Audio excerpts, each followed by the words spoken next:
Come on, frame this then. Put cat out, port tea and sit down. It's time for Tacks.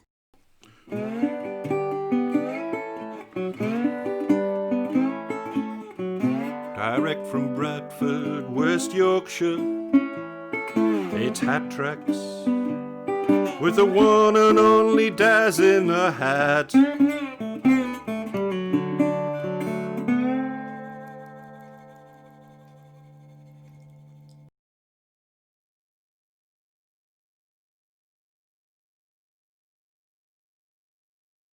Hi Tacks Live, hi We Shall Overcome, happy birthday Daz.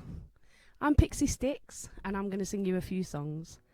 This first one is called Tossed by a Bullock in Nottingham. That's not my title, I stole it from an 1896 newspaper article in the Nottinghamshire Guardian, and I stole pretty much all of the words to the song from the same article. It's a wonderful way of procrastinating when you're supposed to be doing your uni work. So, here's Tossed by a Bullock in Nottingham.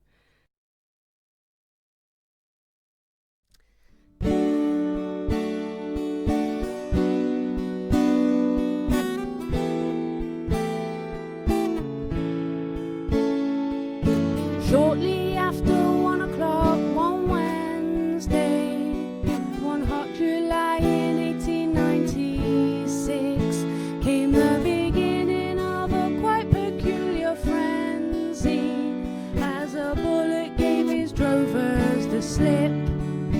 He caused great consternation in Albert Street, gave everybody a scare.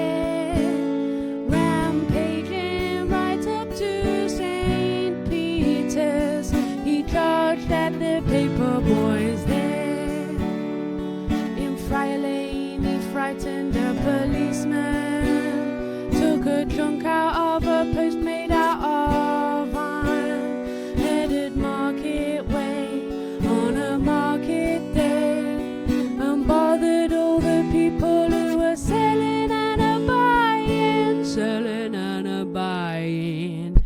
He ran up Healy Street, he ran down Albert Street, through St. Peter's Square, he ran up Wheeler Gate, he ran down Friar Lane to the market, and he made some mayhem there. He ran up Charlotte Street, he ran down Carter Gate, through Red Lion Square, all the way up long stairs, he ran down Broadway and other thoroughfares. The moral of our story, life is fickle. Take heed and pay attention where you tread, or you might end up outside the plough and sickle, cornered with a bullet in your head. He ran up Healy Street, he ran down Albert Street, through St. Peter's Square, he ran up Wheeler Gate, he ran down Friar Lane to the market, and he made some mayhem there. He ran up Charlotte Street, he ran down Carter Gate, through Red Lion Square, all the way up long stairs, he ran down Broadway and other thoroughfares, and other thoroughfares. Yeah, I do like that one. So now for something a little bit more serious. This is a song about my family. I'm slightly obsessed with looking into my family tree and doing my genealogy, partly because when I was a really little girl, I was told some amazing stories about some of the people that I'm descended from. And as I got older and got a bit comfortable with how to research things, I realised I can dig into these stories a little bit more, and I can find completely new stories that I'd never even heard about. So this one's all completely made up from stories that actually happened, some of which I was actually there for, and all ones I was told about when I was little. So this is Panic in the Water.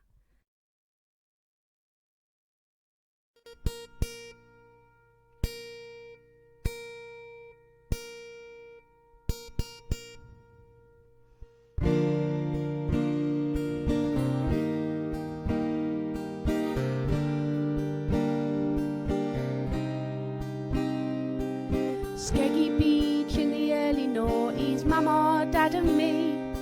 And the best dog ever, Raffles, who ain't seen much of the sea. I've always loved to swim out deep, 'cause a little fear is a little sweet to me. To me. Have you ever had a 4-stone dog try to climb up on your shoulders where it's dry? He's all terror, claws and heavy fur, and I'm far too young and pretty yet to die. There was panic in the water, there was fear in that place. They stuck my mama on the shoreline, sunshine throwing her face. There was panic in the water, no, we couldn't touch the ground. But I say now with all the pride of any daughter, it was me dad who kept us safe and sound.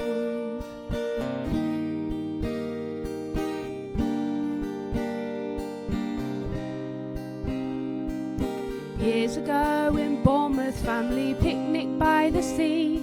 Great granddad Alfred, mama, granddad, my dad, and me Uncle Pete. Dad was small with big ideas, and the Isle of Wight didn't seem too far away. Didn't seem too far away. Do you think that we could do it, Dad? Aye, if you want to, lad, we'll try. But the waves get big when the wind gets up, and all you see is you and sea and sky. There was panic in the water when they couldn't see the land. Mum was waiting on the shoreline with an ice cream in her hand. There was panic in the water, we're ripping spray up all around. Should we go back, Dad, if you think we ought to? My granddad kept my own dad safe and sound.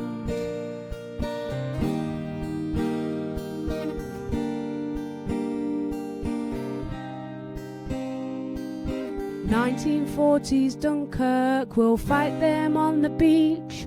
They're pressed and they're surrounded, and home's just out of reach. Mama's not a mam just yet, she's waiting for her soldier to come home.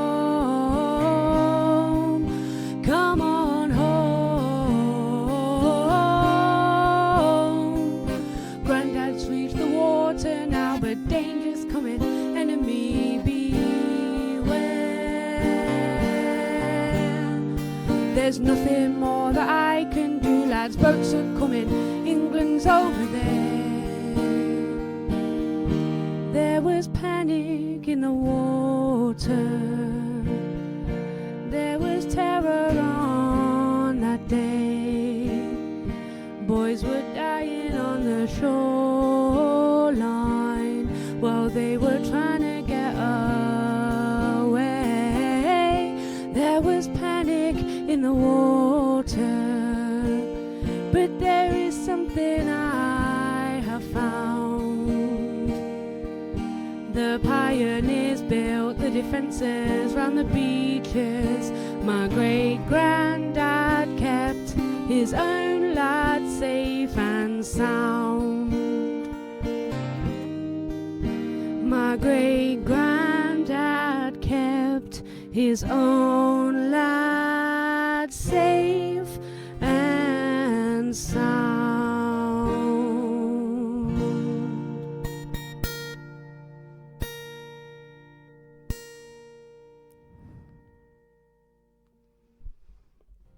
Okay, the next one is about my great-great-grandma Charlotte. Now, if the stories are to be believed, Charlotte in her older years was rather partial to a drop of gin. Now, she grew up with her granddad, who was a master tailor, who obviously taught her what to do with a needle and thread. And when she was a little older and down on her luck a little, she would go and buy a suit from the pawn shop, take it to pieces, turn it inside out to hide the stained bits on the back, sew it all up again into a new suit, and flog it off, supposedly to pay the gym bill. You may be able to tell I'm quite a fan of recycling bits and bobs of clothing into other things. So, I wonder where I get that from. So here's to Charlotte, and here's to anyone who's ever had to be a little bit resourceful with their clothing.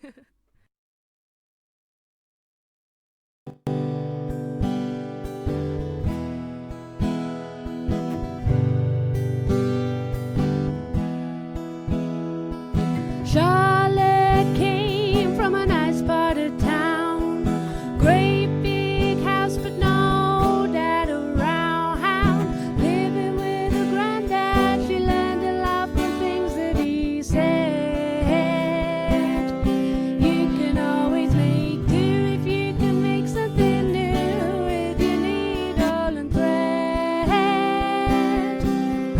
Oh, so what you gonna wear when it's party time, my dear, and you ain't got no pennies for a dress? Whip up a little razzle dazzle, something that will certainly impress. Something older mothers from our days out on the stage could be tastefully refashioned with a little bit of lace. So turn it inside out, sew it up again, and I think that'll do. Just like new, oh that'll do. It's just like new, oh that'll do. It's just like new. So just turn it inside out, sew it up again, and I think that'll do. Charlotte came from a nice part of town, but ended up in the slums when her luck was down. Love over money, she found herself a man who would stay. Happy but poor has its own price to pay. Oh, so what you gonna do when the gym money's due and you ain't got no pennies for the part? Gotta be a little thrifty, make the most of all the little that we've got. It ain't a lot of a second-hand suit. It's only stained on the outside and could fit a lot of fellas if it starts out extra wide. So turn it inside out, sew it up again, and flog it off as new. That's what we'll do. Oh, flog it off as new. That's what we'll do. Oh, that'll do. It's just like new.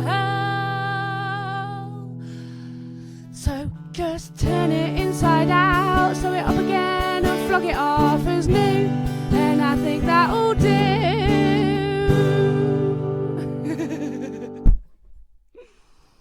Yeah, I like that one. So, a song about my great-granddad, Alfred Pierce. He did a lot of jobs, did Alfred. He was under footman in the big house. He lost that job because he threw out some manky pheasants. And when he was asked where they were and accused of stealing them, he said, nah, they was riddled with maggots and I won't feed them to my dog. But that weren't good enough, because apparently that's how the toffs like it. Riddled with maggots and rancid. Yeah, Alfred wouldn't have fed that to his dog. No way. After that, he decided he needed something else to do. So he was a farm labourer for a while. And while he was working in the fields, he saw these trucks going past that said Bestwood on them. Bestwood. Sounds good, doesn't it? Yeah, Bestwood's all right. There was a pit there, and Alfred went and got himself a job in the pit and cycled from Leicestershire to Nottingham every day to do his job, to put food on the table and feed the kids. And this is my song about a story I was told about Alfred. He did have a bit of a pickle one time when he was holding on to the rails in the mine. And for some reason, someone had let one of the tubs go, and it came and it ran over Alfred's hands. Now, Alfred was a musician, and he needed those hands. And if he'd have pulled his fingers back while the tubs were going over them, he'd have been in right trouble. But he didn't. He held on, and as a consequence, kept his fingers. But they were covered in miner's tattoos after that, or blue scars.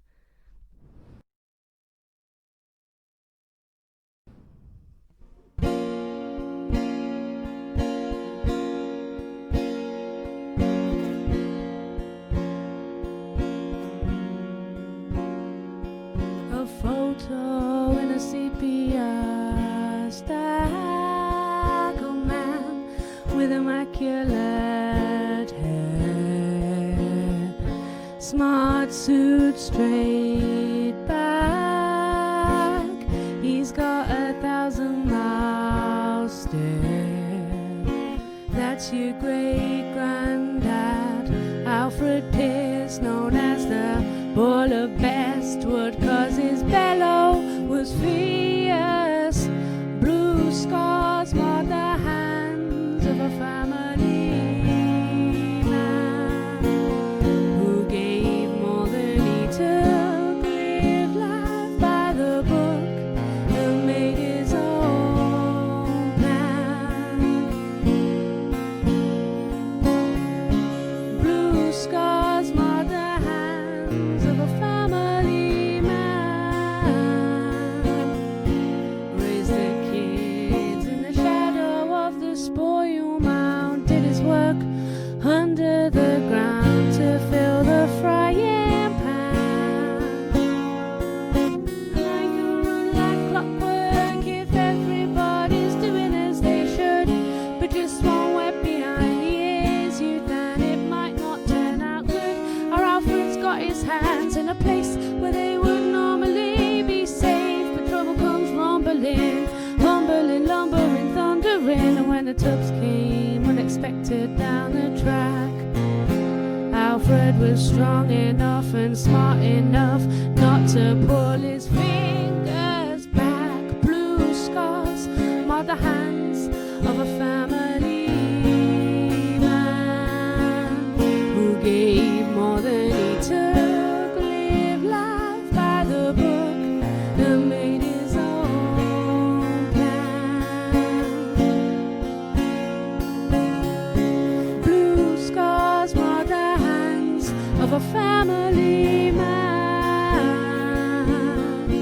raised the kids in the shadow of the spoil mound, did his work under the ground to fill the frying pan. And now we go for walks around the spoil mound, and we call it Holy Mountain. And it's a really good spot to pick the sloes to flavour up the Yuletide. Yeah. And I'm grateful to the people that I'll never get to know, who built the perfect mountainside for blackthorn to grow. Blue scars marred the hands of a family man who gave more than he took, lived life by the book, and made his own plan. Blue scars marred the hands of a family man, raised the kids in the shadow of the spoil mound, did his work under the ground to fill the frying pan.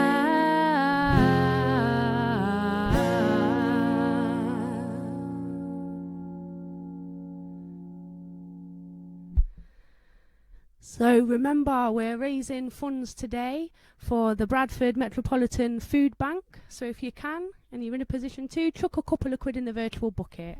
It will make a difference to people. So thanks ever so much for listening. Enjoy the rest of the acts this evening. And once again, happy birthday, Daz. I've been Pixie Styx. Take care.